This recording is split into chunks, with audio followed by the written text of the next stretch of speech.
నమస్కారం సిటీ వార్తలకు స్వాగతం. ఇచ్చిన హామీలను అమలు చేయడంలో విఫలమైన జగన్ ప్రజల నమ్మకాన్ని కోల్పోయారని మాజీ ఎమ్మెల్యేలు దూలిపాల నరేంద్ర కుమార్, తెనాలి శ్రావణ్ కుమార్ అన్నారు. జగన్ వైఫల్యాలను వివరిస్తూ నవరత్నాలు మేనిఫెస్టో పాదయాత్ర హామీల అమలులో 85% ఫెయిల్ అనే పుస్తకాన్ని వారు ఆవిష్కరించారు.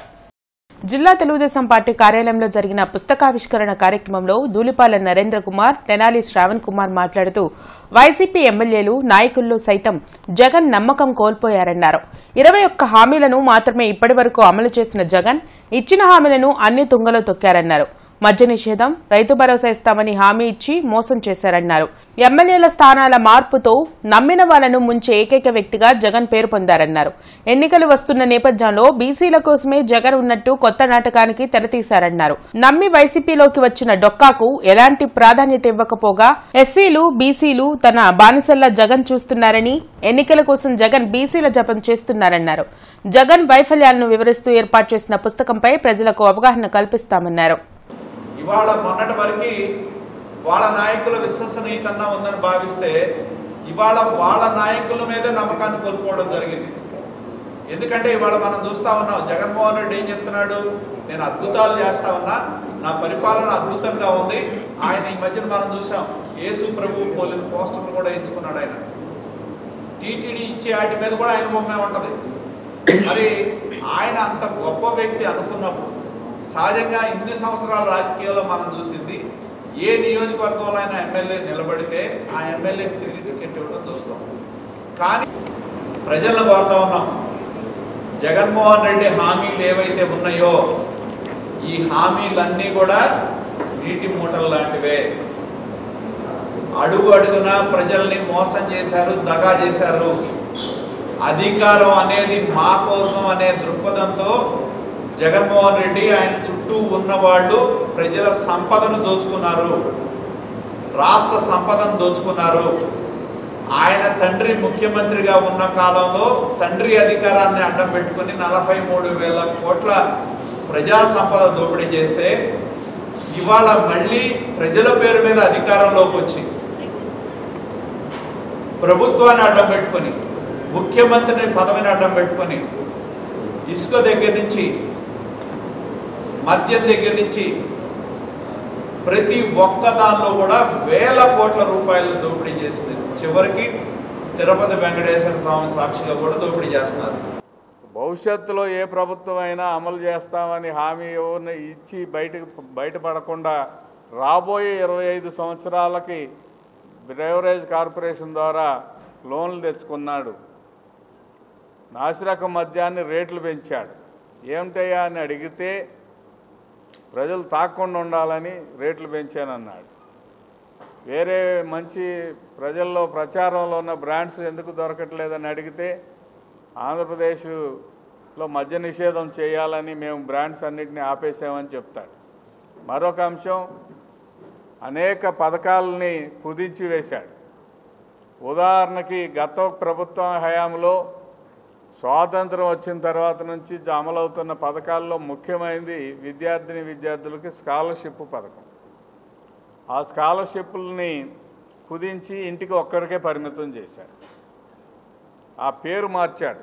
జగనన్న విద్యా దీవెన అని ఫీజు రియంబర్స్మెంట్కి పేరు మార్చి, అదేవిధంగా మెయింటెనెన్స్ గ్రాంట్ని జగనన్న వసతి దీవెన అని పేరు మార్చి అందరికీ అమలు చేయకుండా కొద్దిమందికే అమలు చేయటం. బ్రాడీపేటలో ఆధునీకరించిన యూటీఎఫ్ జిల్లా కార్యాలయ ప్రారంభోత్సవ కార్యక్రమం ఘనంగా జరిగింది. ఎమ్మెల్సీ కెఎస్ లక్ష్మణరావు, యూటీఎఫ్ రాష్ట్ర అధ్యక్షులు నక్కా వెంకటేశ్వర్లు ముఖ్య అతిథిగా హాజరై కార్యాలయాన్ని ప్రారంభించారు. యూటీఎఫ్ కార్యాలయ ప్రారంభ కార్యక్రమంలో ఎమ్మెల్సీ కెఎస్ లక్ష్మణరావు మాట్లాడుతూ ఉపాధ్యాయ ఉద్యమాలకు యూటీఎఫ్ కార్యాలయం ప్రధాన కేంద్ర బిందువుగా నిలిచిందని వెల్లడించారు. గడిచిన 4 ఏళ్ల పాలనలో విద్యారంగంలో అనేక సమస్యలు ఎదురవుతున్నాయని చెప్పారు. ఉపాధ్యాయుల సమస్యలతో పాటు విద్యారంగ పరిరక్షణ కోసం ఉద్యమాలను మరింత ఉధృతం చేస్తామన్నారు.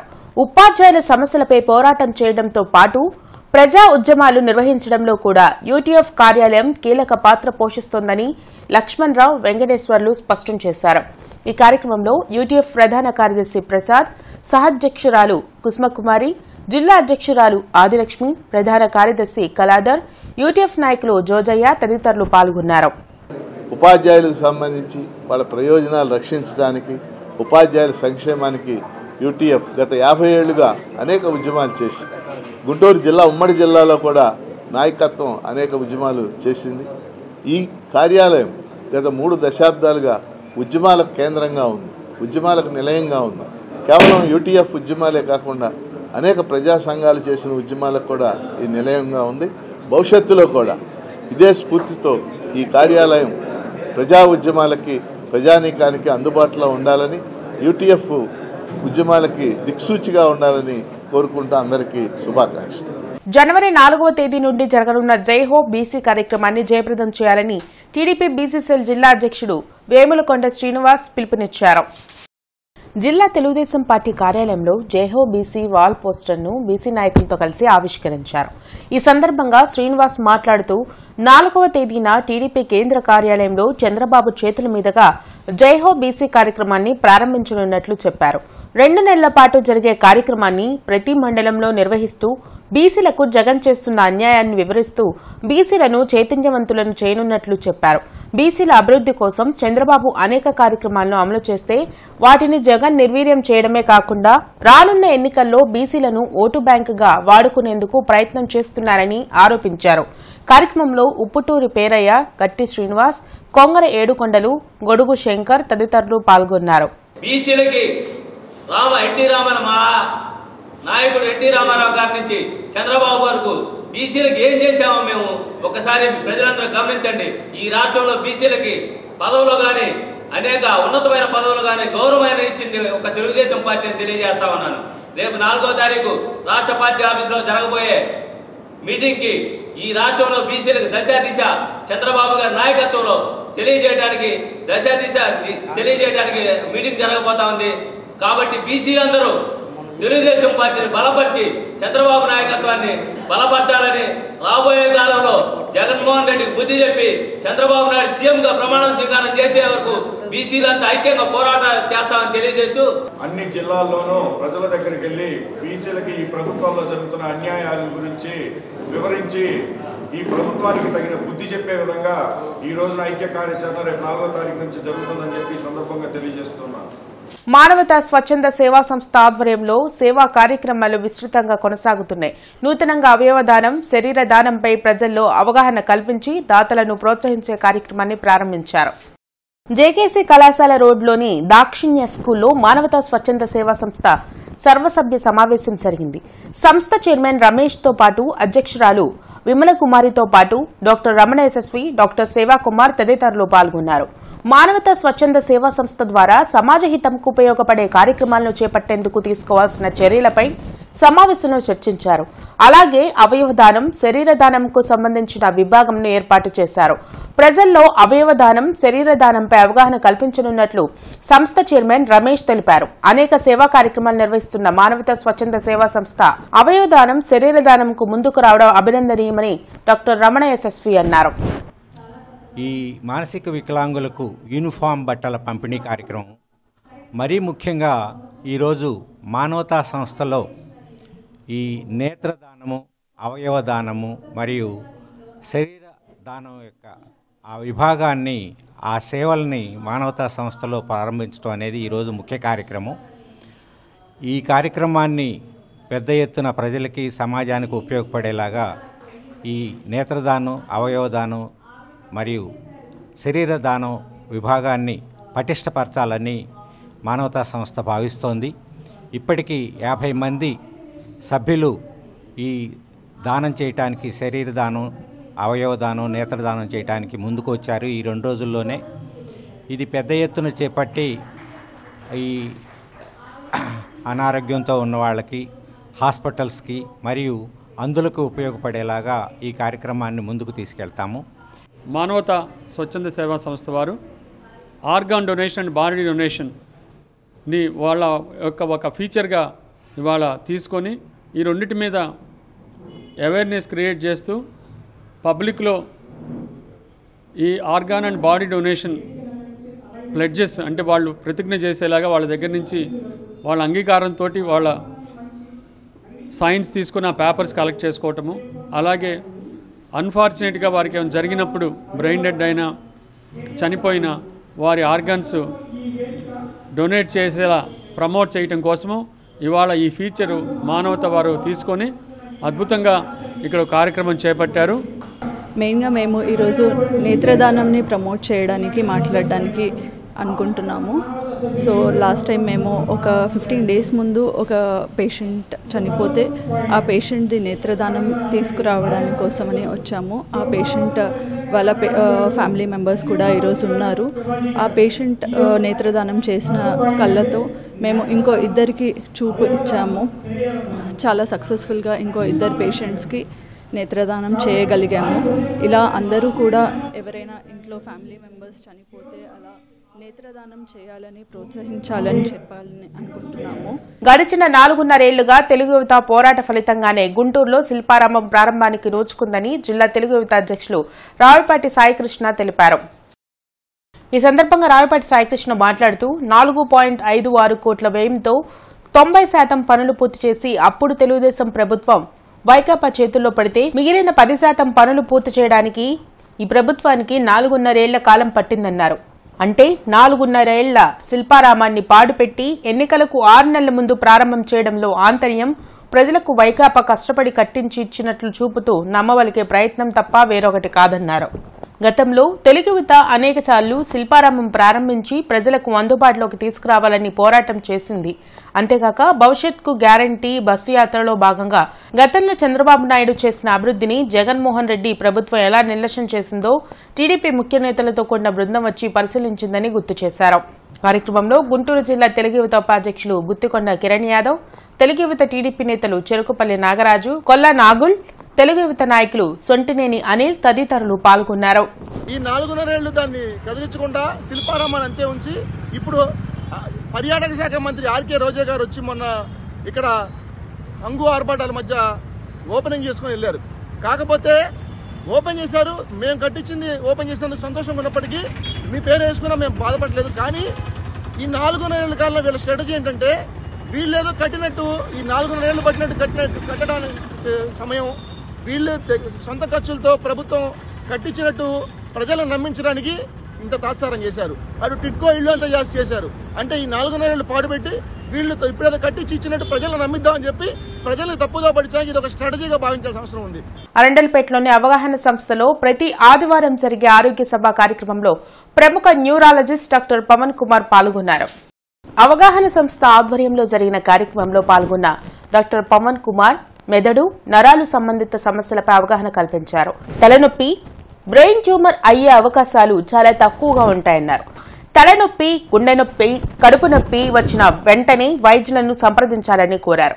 బ్రెయిన్ స్ట్రోక్, హార్ట్ స్ట్రోక్ వచ్చిన గోల్డెన్ అవర్ లోపే చికిత్స పొందాలని సూచించారు. కార్యక్రమంలో ఏవి సాయిరాం, కొండా శివరాంరెడ్డి, ముప్పాల ప్రసాదరావు, భావన్ నారాయణ తదితరులు పాల్గొన్నారు. అలర్ట్ అవ్వాలి, ఏ ప్రాబ్లం వస్తే మనం ఎక్కువగా అలర్ట్ అవ్వాలి ఈ ఏజ్ లో అనే దాని గురించి నేను ఎక్కువ చెప్పదలుచుకున్నానండి. సో కామన్ గా మన దగ్గరకు వచ్చే ప్రాబ్లమ్స్ ఏంటి? సో కామన్ గా మనం భయపడేది తలనొప్పి కానీ, చెస్ట్ పెయిన్ లేదా పొట్టలో నొప్పి. సో ఈ 3 ప్రాబ్లమ్స్ 3 సిస్టమ్స్ కి సంబంధించినవి. తలనొప్పి అంటే తలనొప్పి కానీ, పెరాలసిస్ కానీ, పక్షవాతం, దాన్ని పక్షవాతం అంటాం. లేదు చెస్ట్ పెయిన్, హార్ట్ అటాక్, అలాగే కడుపులో నొప్పి. సో మనకి చెస్ట్ పెయిన్ అనగానే గుండె ప్రాబ్లం ఏమని భయం వేస్తూ ఉంటాం. అలాగే తలనొప్పి అనగానే బ్రెయిన్ స్ట్రోక్ ఏమో అని భయం వేస్తూ ఉంటాం. కడుపులో నొప్పి అనగానే ఏదన్నా పొట్టలో. తాడికొండ సామాజిక సాధికార బస్సు యాత్రలో మాజీ మంత్రి వైసీపీ జిల్లా అధ్యక్షులు డొక్కా మాణిక్వర ప్రసాద్ సంచలన వ్యాఖ్యలు చేశారు.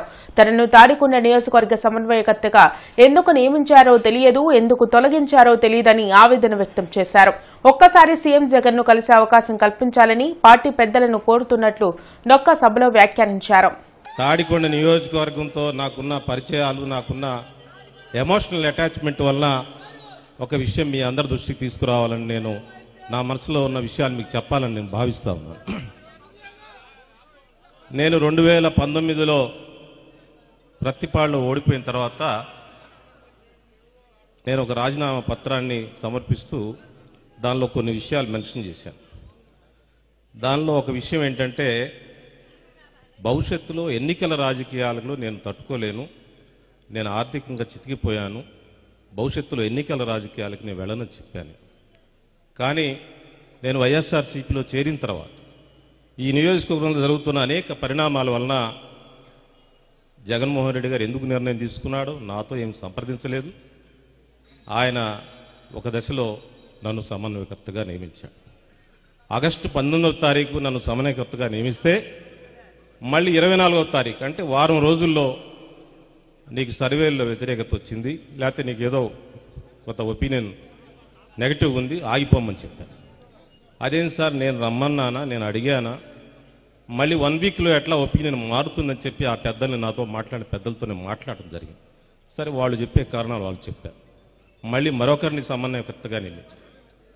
అతను ఉన్న టైంలోనే మళ్ళీ ఈ ప్రాసెస్లో మళ్ళీ నన్ను నువ్వు కట్టెస్ట్ చేయాల్సిందే అని చెప్పి పెద్దలు కొంతమంది మాట్లాడటం జరిగింది. తాడికొండకు నువ్వే అభ్యర్థి అని చెప్పారు, పెద్దలంతా చెప్పారు, ముఖ్యమంత్రి గారు సహా అందరూ చెప్పారు. నేను మొదట్లోనే నాకు ఆర్థిక పరిస్థితి బాగాలేదని చెప్పాను, ఎన్నికల రాజకీయాలకి నేను దూరంగా ఉంటానని కూడా చెప్పడం జరిగింది. కానీ పార్టీ అనేక నిర్ణయాలు అలా తీసుకుంది. నాకేం లేదు, ఒక్కసారి సీఎం గారిని చూసే అవకాశం నాకు కల్పించమని అప్పిరెడ్డి గారికి అందరికీ విజ్ఞప్తి చేస్తూ దిశ పోలీస్ స్టేషన్లో నమోదైన కేసులపై దృష్టి సారించి దర్యాప్తు త్వరితగతిన పూర్తి చేయాలని జిల్లా ఎస్పీ కె ఆరిఫ్ హఫీజ్ ఆదేశించారు. దిశ పోలీస్ స్టేషన్ను శనివారం ఆయన తనిఖీ చేశారు. పెండింగ్ కేసులపై సిబ్బందికి పలు సూచనలు చేశారు. స్టేషన్ వద్ద బాధితులతో ఎస్పీ మాట్లాడారు. ఏ సమస్యపై వచ్చారు, స్టేషన్ పోలీసులు అధికారులు ఎలా స్పందించారనే అంశాలపై అడిగి తెలుసుకున్నారు. ఫిర్యాదుదారుల సమస్యలని త్వరితగతిన పరిష్కరించే దిశగా చర్యలు చేపట్టాలని అధికారులని ఎస్పీ ఆదేశించారు. పోలీస్ స్టేషన్కు వచ్చే బాధితులతో మర్యాదగా మెలగాలని సూచించారు. ప్రతి అర్జీని రిజిస్టర్లో నమోదు చేసి రసీదు అందించాలని చెప్పారు. న్యాయం జరుగుతుందనే నమ్మకాన్ని బాధితుల్లో కల్పించాలని తెలిపారు. రోజు ఉదయం సాయంత్రం వేళల్లో కళాశాలలు పాఠశాలల వద్ద దిశ చట్టం యాప్పై అవగాహన కల్పించాలని చెప్పారు.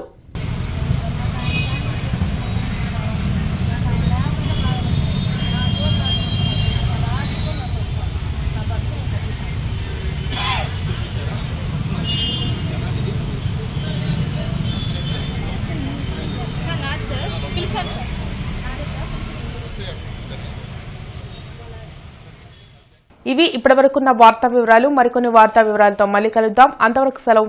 నమస్కారం.